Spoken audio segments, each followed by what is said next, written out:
Olá, pessoal. A gente está aqui de novo no Einstein Talks para falar hoje um pouquinho sobre cirurgia e câncer de mama.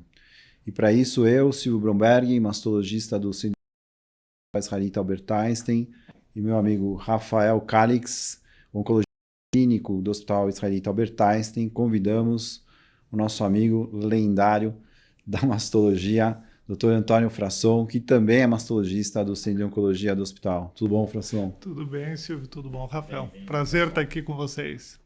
A nossa ideia aqui é a gente conversar um pouquinho sobre as mudanças que vêm acontecendo em relação à cirurgia de mama.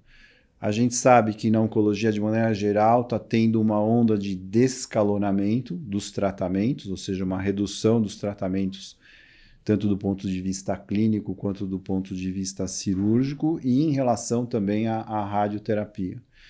E isso vem impactando a nossa prática diária para a gente que é cirurgião. E eu queria saber, assim, do que vem acontecendo em relação até tua experiência dos anos anteriores, né? Você tem um bom tempo de experiência. O que você acha que está mudando muito hoje em relação ao que foi no passado, né? Vamos considerar aí uns 20 anos atrás. O que tá acontecendo é um fortalecimento desse conceito de descalonar, tanto cirurgia mamária quanto cirurgia axilar. Toda a tendência dos estudos recentes é de favorecer procedimentos conservadores, então houve uma série de estudos publicados aí, por exemplo, em doença multifocal e apresentados em congressos, né? O uso da ressonância aumentando o número de cirurgias maiores, então a indicação de ressonância em determinados cenários para que isso não aconteça em desfavor dos pacientes, já que os desfechos são os mesmos. E do ponto de vista de manejo axilar, a mesma coisa, né? Uma grande tendência a procedimentos em axila menos radicais. Houve uma exceção que gerou uma grande polêmica no ano passado, que foi a publicação do estudo Monarch, que questionou eventualmente a necessidade de um número maior de linfonodos no subgrupo de pacientes com tumores menores de 5 centímetros, né, e que poderia essa informação, então, ajudar na indicação de uma nova droga, expandindo o uso de abemaciclib. Mas acho que esse foi o único estudo que veio na contramão dessa tendência de se sugerir, de se fortalecer a indicação de cirurgias, né, Silvio? Tem um estudo muito recente de manejo de axila fortalecendo a ideia de, após neoadjuvância, fazer só biópsia de linfonodo sentinela, como sempre se fez, sem a necessidade de 3 ou mais linfonodos avaliados, sem a necessidade de clipe.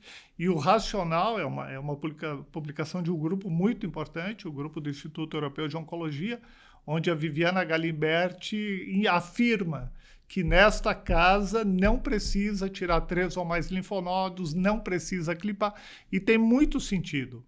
Porque se eu tenho um linfonodo sentinela negativo numa paciente que teve resposta completa mamária, né, é muito pouco provável que eu tenha um falso negativo do sentinela se houve uma resposta mamária completa, porque a maioria das pacientes tem mais resposta axilar do que mamária. Então faz muito sentido o raciocínio dela. Então acho que em cirurgia, algo que começou lá na década de 80 e que a gente acompanhou, que foi a história da cirurgia conservadora, esse conceito vem se fortalecendo cada vez mais, né, Silvio? E os estudos retrospectivos de banco de dados, comparando, por exemplo, mastectomias com tratamentos conservadores, são sempre muito favoráveis ao manejo conservador e contrários à mastectomia. E aí também tem um papel importante da radioterapia, provavelmente. Tá. Frasson, mudando um pouquinho de assunto agora, falando daquelas mulheres com predisposição genética hereditária. Por um tempo a gente não conhecia a predisposição e o tratamento era igual que para as outras mulheres. Depois passou a se identificar essas pacientes e, para uma prevenção secundária de um segundo câncer, passou a se fazer cirurgias redutoras de risco. No entanto, aí a gente jogou todo mundo num grande saco. Todas as mutações predisponentes eram a mesma coisa. Hoje em dia, quais são as mutações para quem você realmente recomenda mais fortemente que se faça uma cirurgia redutora de risco? Ou isso é muito da dependência do medo que a paciente tem? Primeiro, essa é uma população especial, né? É uma população muito limitada de pessoas que frequentemente buscam um aconselhamento genético. Então, o contexto desse grupo de pessoas está baseado muito na história familiar. Então, são pessoas que já vêm com uma história familiar, de eventos importantes na história familiar. E eu acho que isso é muito importante de considerar, porque ninguém vai chegar na casa de alguém, não, você tem mutação de BRCA1, vem aqui, já profilática. Não. Essas pessoas, no nosso ambiente, voluntariamente procurar um aconselhamento. E essa motivação eu acho que é muito importante ser considerada também, Rafael. Porque, por exemplo, se você vê eventualmente uma paciente que tem uma mutação menos importante do que BRCA1, BRCA2 e aqui no nosso meio P53, tem, sei lá, uma mutação de PAL-B2. E aí na família dela tem muitos eventos de mama, de outros tumores associados.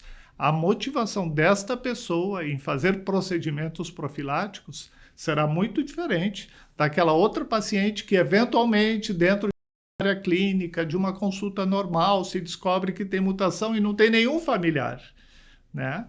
Então, acho que é importante, claro, categorizar as mutações de alta penetrância, BRCA1, BRCA2, P53 e as demais, mas dentro do contexto da história familiar, que normalmente é o grande motivador da discussão. Perfeito. E agora que a gente está testando para mutações genéticas mulheres mais velhas, 55, 60 anos, a gente está encontrando aquelas que às vezes têm um BRCA2 mutado.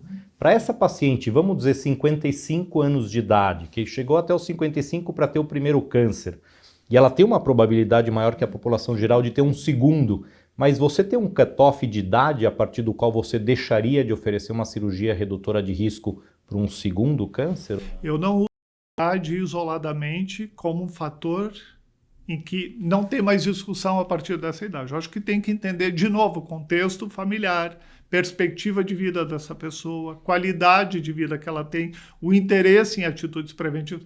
Hoje, eventualmente, uma pessoa de 60 anos tem mais 30 anos de perspectiva pela frente, né? E como são casos muito personalizados de manejo, né? Se a paciente insiste em uma abordagem de prevenção e já passou pela experiência, o que menos importa para a paciente é o impacto sobre mortalidade. O que mais interessa para ela é não passar por um evento semelhante. E cada vez a gente discute isso. Eu vi agora 2 pacientes com 30 e poucos anos e um carcinoma in situ de 5 milímetros. Doutor, eu não quero passar por isso de novo, eu não quero fazer radioterapia, eu não quero usar tamoxifeno durante 5 anos. Uma paciente que acabou de operar, cirurgia conservadora, foram falar para ela sobre radioterapia e tamoxifeno, ela disse, não quero nada disso, eu quero fazer cirurgia profilática, então. Então, acho que é muito importante contextualizar e personalizar o manejo. Como é que vocês fazem? Idade de cutoff?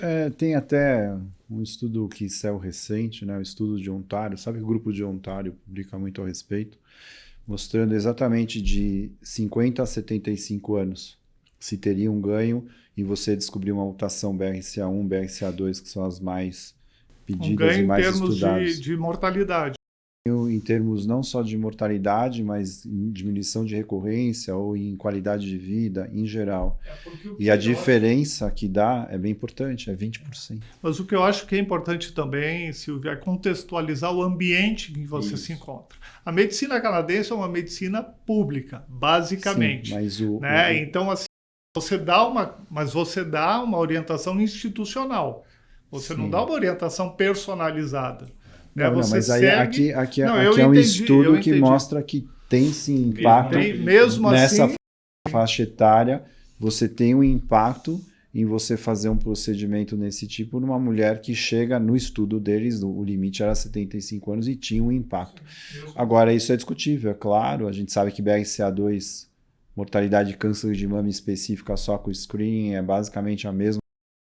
Doutora, já tem alguns estudos nesse caminho, então não existe um consenso e não existe uma receita fechada. Eu acho que a mensagem importante é que a vida não é só morrer de câncer ou não morrer de câncer, é com que qualidade você vive e convive com uma mutação que está te colocando sob um risco de um segundo câncer. E quão bem você lida com essa realidade de um risco de 20% só ao longo do restante da tua vida, quando você tem 55, de desenvolver um segundo câncer. Então eu acho que isso é importante. E isso está mudando e muda também aqueles critérios antigos que a gente só usava muito restritos para solicitação de painel germinativo. Isso muda. Hoje em dia a gente está pedindo para virtualmente numa faixa um pouco mais jovem. Mas é importante lembrar que, em termos dos painéis, o que é importante hoje para ganho de medicação é só o BRCA.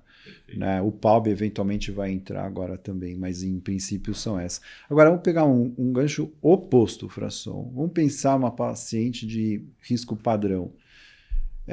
Risco padrão, assim, só para explicar, eventualmente para aquele ouvinte que não está habituado, é aquela paciente que não tem história familiar e não tem nenhuma herança genética de alguma doença, que é basicamente a grande maioria da população. Quando você indica uma cirurgia, vamos pensar uma paciente de risco padrão jovem. Quando você indica a cirurgia, o fato dela ser jovem, isso impacta na sua indicação? Sempre parte do princípio de que a relação do tamanho do tumor com o tamanho do volume da mama é o que te direciona para o tipo de cirurgia. E o oposto, uma paciente idosa, o raciocínio é o mesmo ou não?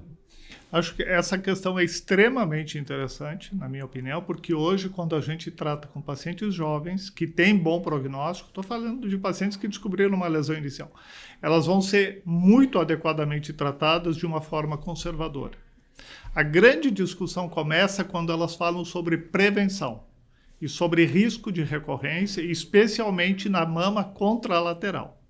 Se você pega uma paciente de 30 anos, que tem um bom prognóstico, que vai fazer um tratamento, que vai receber quimioterapia, que tem aí um tumor de 1 centímetro, grau 2, com Ki67 alto e que tem uma chance de ficar curada. E ela começa a questionar sobre risco de novos eventos e risco de tumor da mama contralateral, você não pode negar que essa paciente, ao longo da vida, terá um risco que não será pequeno de um novo evento mamário, especialmente contralateral. E isso tem que ser colocado. Então, normalmente, como é que eu abordo isso? Primeiro, para tratar adequadamente este tumor, você vai ser muito bem tratada com cirurgia conservadora, mais radioterapia, mais tratamento sistêmico. Para eventos futuros, a gente pode dimensionar o seu risco. E qual é o seu risco tolerável? De um modo que as pessoas entendem isso bem. Eu nunca uso 10, 20, 30 anos, porque parece uma coisa muito grande. Então, eu costumo usar uma perspectiva de 5 anos. Até porque novas drogas, novas abordagens, novos diagnósticos surgirão. E aí, de um modo geral, as pessoas entendem, jovens, e por ter uma probabilidade de viver muito tempo, elas terão tempo de exposição pequeno, mas que os recursos que a gente utiliza conservador. Então, raramente, por este motivo, eu me vejo numa situação em que a paciente, não, eu quero fazer lateral porque não quero mais passar por isso. Porque o percentual de risco anual é baixo.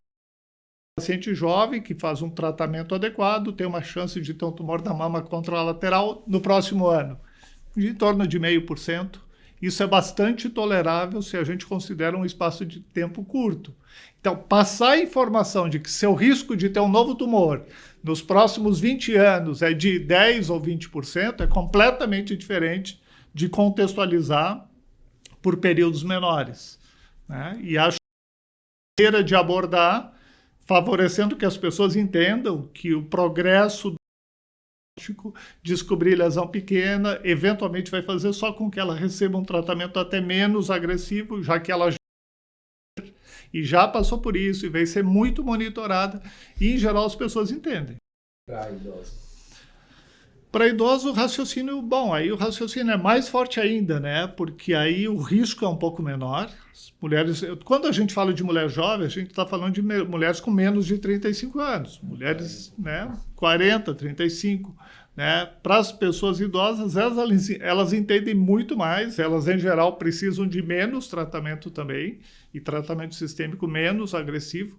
Eu não vejo tanto essa dificuldade em pessoas mais idosas. Eu vejo mais esse interesse por abordar prevenção em mulheres mais jovens. Falando ainda um pouco mais das mulheres idosas, vamos falar aí acima de 75 anos de idade, se vê uma biópsia com um tumor receptor hormonal positivo, HER2 negativo, uma lesão relativamente pequena, é necessário? Se a gente já sabe que não vai dar quimioterapia para ela, que vai dar hormonioterapia, radioterapia questionável, vale a pena fazer o sentinela? Muda tanto? Acho que não. Acima dos 70 anos, acima dos 75 anos, está bem estabelecido que não. Quando é que essa ser importante, né, Rafael?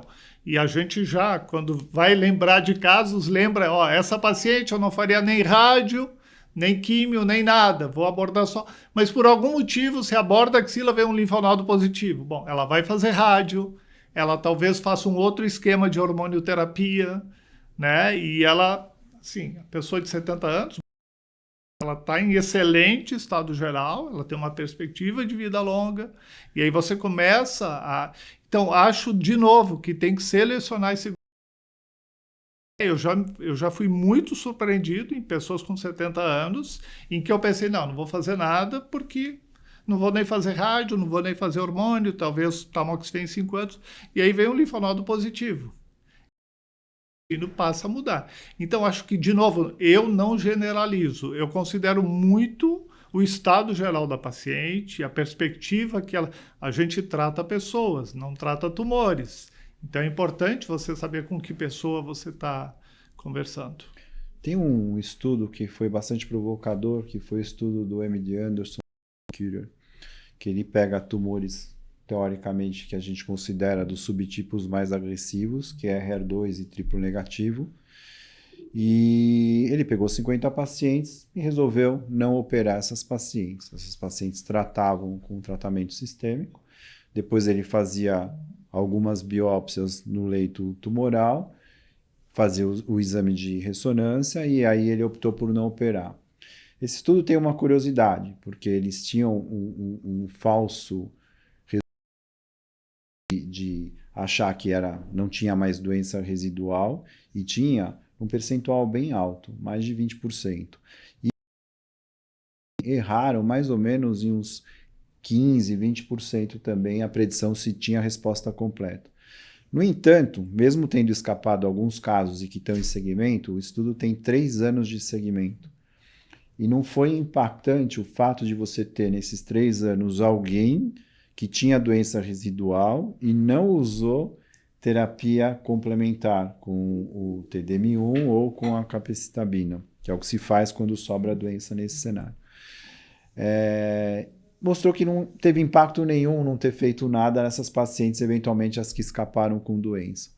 Então, visto isso, como você enxerga a não cirurgia, ou seja, a omissão da cirurgia Nesse cenário. Em algum cenário, nesse cenário, até extrapolando, qual que é a tua opinião? Bom, eu acho que o primeiro passo em termos de omissão de cirurgia, neste cenário de pacientes excelentes respondedoras pós-neoadjuvância, vai ser a omissão da cirurgia axilar. E tem um estudo importante europeu que está avaliando isso. A área da lesão opera, não mexe na axila, e se naquela área não tem mais tumor, tocar na axila, porque a chance de resposta axilar é maior do que mamária. Então, acho que esse primeiro passo, porque é um estudo europeu, grande, multi-institucional. A experiência do MD Anderson é uma experiência extremamente desafiadora, né? Mas tem algumas limitações, número pequeno de pacientes, né? São 50 pacientes, falsos negativos ainda impactantes. Mas na sua opinião, o que você acha que... Não, eu não considerei o estudo ainda para pensar nessa alternativa. Eu acho que precisa amadurecer os dados. Eu não apliquei isso na minha rotina para nenhuma paciente. Mas eu acho importante considerar essa evolução, né? Provavelmente vai chegar um momento em que a gente vai ter condições de fazer múltiplas biópsias, documentar a resposta completa e, eventualmente, com estudos mais abrangentes, número maior de pacientes, segmento mais longo, acho que esse é um caminho meio que natural, né, Silvio e Rafael? Eu acho que está claro nesse momento que uma ressonância negativa não é um preditor negativo bom de doença residual. A gente também sabe que biópsias randômicas não necessariamente são um preditor bom e seguro de que não tem doença residual. Mas se a gente soma esses dois e num futuro próximo ctDNA e vier negativo também, a gente vai somando algumas ferramentas para dizer, ok, aqui a probabilidade de doença residual é muito pequena e ela pode ser lidada pela radioterapia. Então eu acho que existe aí no cenário dos próximos 10 anos uma possibilidade de começar a se tratar com intuito curativo mesmo, omitindo cirurgia. Mas eu realmente acho que faltam uns 5, 10 anos para isso. O estudo é provocador. Sim, né? muito. Mas eu acho que também concordo. Mudou a rotina de vocês? Sim. Não. De jeito nenhum, só provoca fazer as pessoas pensarem. Agora, tem um assunto que é bastante comum na nossa prática, de nós três, e que eu acho que vale a pena falar. As queixas sexuais das pacientes em tratamento. Isso é uma situação bem complicada que a gente tem que lidar no dia a dia. E tem um outro adicional hoje que está muito na moda, que é o uso da testosterona. Então, o que você orienta para as suas pacientes? Não, em geral, para quê? Eu não faço gineco, eu não faço ginecologia. Então, em geral, perguntam muito, eu encaminho para ela discutir isso com um ginecologista, encaminho para discutir. Em relação ao uso de testosterona, minha posição é absolutamente contrária, né? E em câncer ou fora de câncer, o que está muito na moda agora é o uso de chips e uma extrapolação. Acho que isso é neste momento eu considero isso um outro tipo de medicina. Né? Então, o que eu normalmente faço quando o paciente está muito interessado em discutir hormonioterapia é indicar um ginecologista que esteja acostumado com isso. Mas eu não manejo nem hormônios, não manejo nem queixas sexuais. Para queixas sexuais, assim, existem algumas coisas. Primeiro, diminuição de libido é uma, e a outra é desconforto para ter relação por ressecamento de mucosa vaginal. Para o ressecamento, o laser tem ajudado muito as pacientes, apesar do estudo que foi publicado ter sido negativo.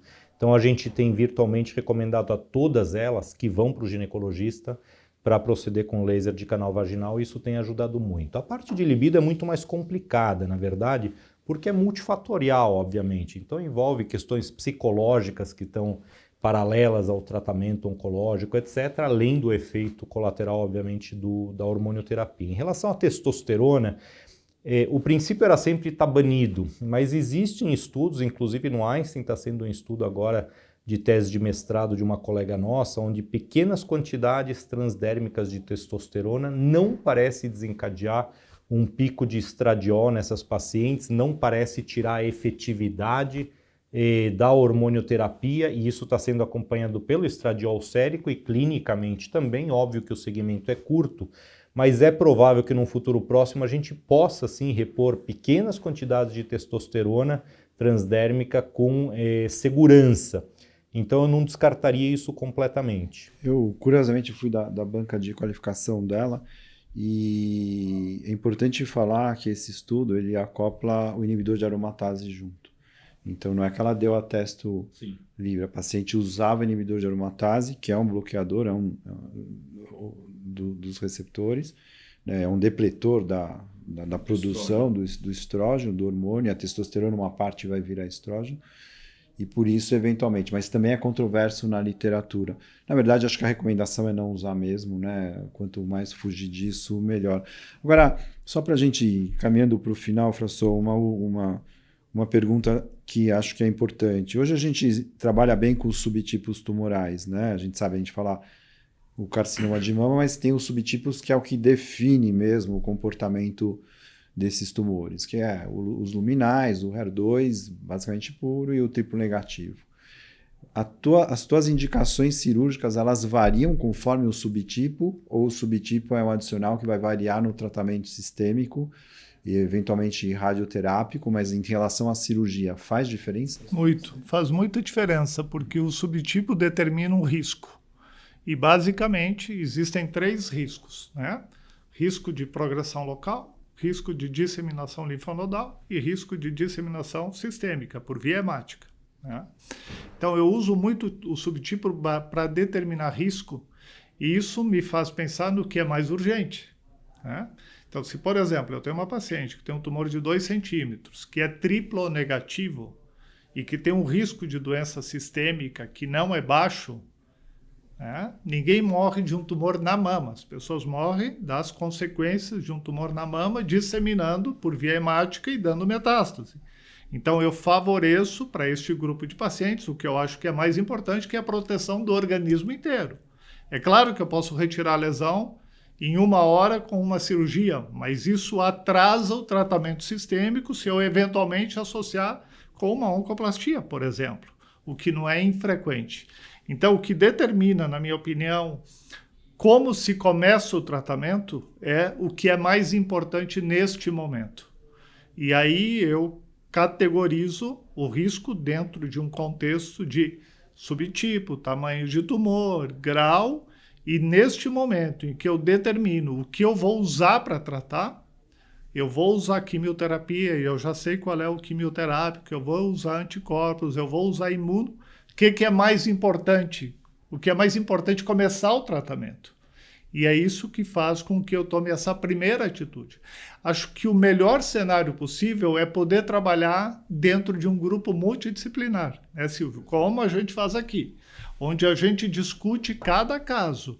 Por exemplo, eu tenho fantásticas respostas em pacientes com tumores luminais que têm uma resposta completa, incrível, e que muda o tipo de cirurgia que eu faria. Eu faria uma mastectomia com retirada de pele, areola e papila, e porque eu fiz neoadjuvância, eu vou fazer um procedimento mais preservador. Então, dentro do contexto daquela paciente que vai usar drogas, se de alguma forma me favorecer, reduzindo o risco de doença sistêmica ou melhorando as condições locais, eu favoreço o tratamento sistêmico primeiro. Agora, quando é que eu uso cirurgia primeiro? Quando eu preciso de mais alguma informação para tomar decisão sobre o todo, sobre o que precisa ser feito além de cirurgia. Aí eu favoreço a cirurgia primeiro. E aí você tem que entender o impacto do perfil molecular em cada circunstância. O quanto tumor triplo negativo é importante, HER2 é importante, sem entrar até no mérito da redução local, de usar capecitabina depois ou mudar o esquema de terapia anti-HER2. Acho que este conceito de risco e do que vai ser usado, ele é prioritário, pelo menos na minha opinião. Não sei qual é a opinião de vocês em relação. Não, eu estou totalmente de acordo. Eu acho que para aqueles que não tratam no dia a dia câncer de mama, historicamente o tratamento sempre começava com cirurgia e depois a gente viu o que precisava fazer para complementar a segurança da paciente no que tange a recidivas à distância. Então, seja quimio, hormonioterapia, terapia anti-HER2. E isso se modificou. Por quê? Primeiro porque a cirurgia poderia acarretar algum atraso que permitiria tempo para as células disseminarem, mas principalmente porque alguns tratamentos sistêmicos, se você inverte a ordem e dá antes, te dão uma informação na hora da cirurgia de quão eficazes eles foram. E com base nessa eficácia ou falta dela, você pode modular o que você faz depois do tratamento, principalmente para tumores HER2 e triplo negativos. Mas mesmo para doença luminal é receptor hormonal positivo, HER2 negativo, existem tumores mais agressivos, às vezes, que se beneficiam muito desse tratamento pré-operatório no sentido de reduzir a cirurgia, como o Frasson falou. Antes da gente finalizar, a gente esteve aqui com o Sérgio Simon e eu fiz uma pergunta para ele, eu vou fazer a mesma para você, porque acho que é importante para quem é residente ou para quem vai fazer oncologia ou mastologia, enfim. Principalmente na oncologia, muitos dos pós-graduandos ou do pessoal que acaba a residência acaba querendo ir para fora para ter uma experiência no exterior. Em termos de cirurgia, você sabe que a gente no Brasil tem uma fama de ser muito melhor cirurgião do que a maioria dos outros países. A gente tem essa fama e a gente tem resultados estéticos, em geral, muito melhor do que fora. Para um mastologista, que é cirurgião de mama e que está terminando a residência, ainda hoje, você acha que é necessário ter uma experiência cirúrgica fora do país?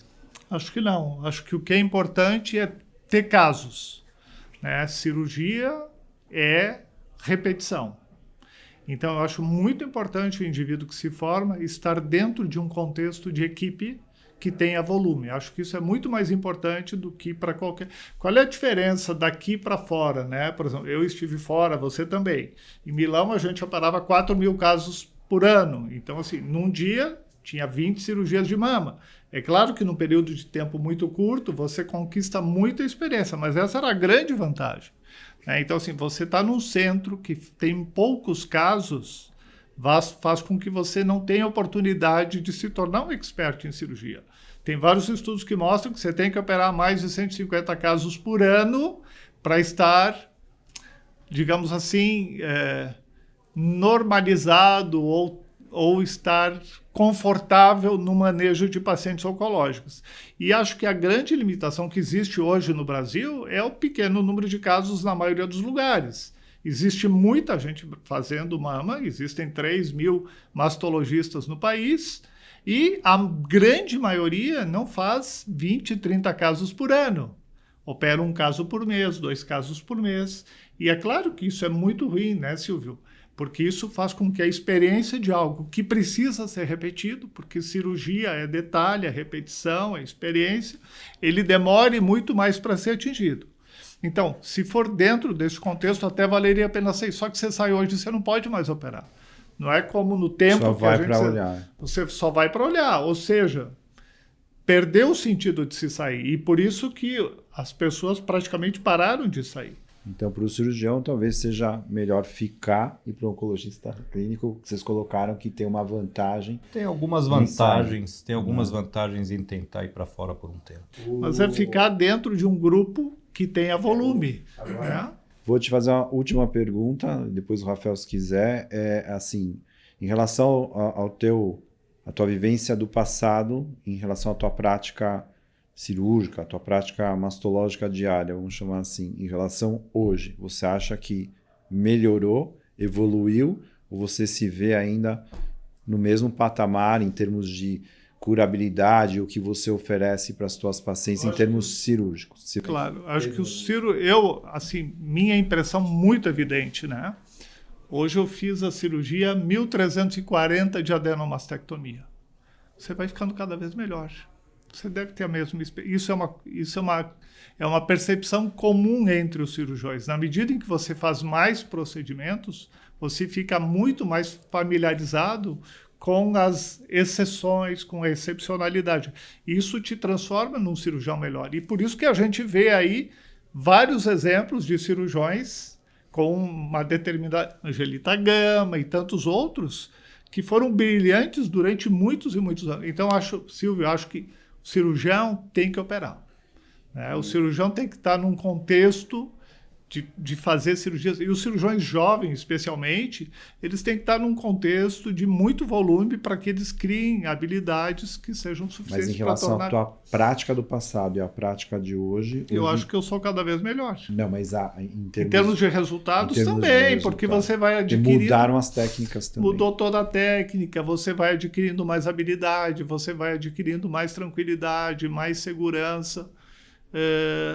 Cirurgia tem muito também de habilidade pessoal, né? Você sabe disso, né? Eu já ensinei pessoas que peguei na mão e mostrei e não tem jeito. Então, acho que é também muito importante, a gente está falando agora para um público que está começando, digamos assim, não para os experientes. É importante você descobrir as suas habilidades e encontrar o caminho que torne as suas habilidades um apoio para o seu sucesso de carreira também. Né? Tem muita gente que não dá para cirurgia. Né? Acho que na oncologia é mais ou menos a mesma coisa, né? Então, assim, decorar qual é o esquema que você deve dar é uma coisa muito fácil. Aliás, o ChatGPT provavelmente te responde hoje. A questão é como você transmite isso para o paciente e como você cuida da paciente ao longo desse tratamento. Isso faz muita diferença, experiência. E, honestamente, no dia de hoje, eu diria que não dá para alguém se dedicar a todos os tumores. Ou você trata 1 ou 2 tumores, ou você é generalista, e nesse caso você não vai ter essa especificidade que permite que você tenha resultados melhores, e não só melhores do ponto de vista de sobreviver ao câncer ou não, mas da experiência ao longo do tratamento do câncer. Professor, obrigado por estar aqui com a gente batendo papo. Prazer, uma honra. Muito obrigado pelo convite. Obrigado aí. Por aqui a gente encerra esse Einstein Talks, e para mais conteúdos, acessem a Academia Digital.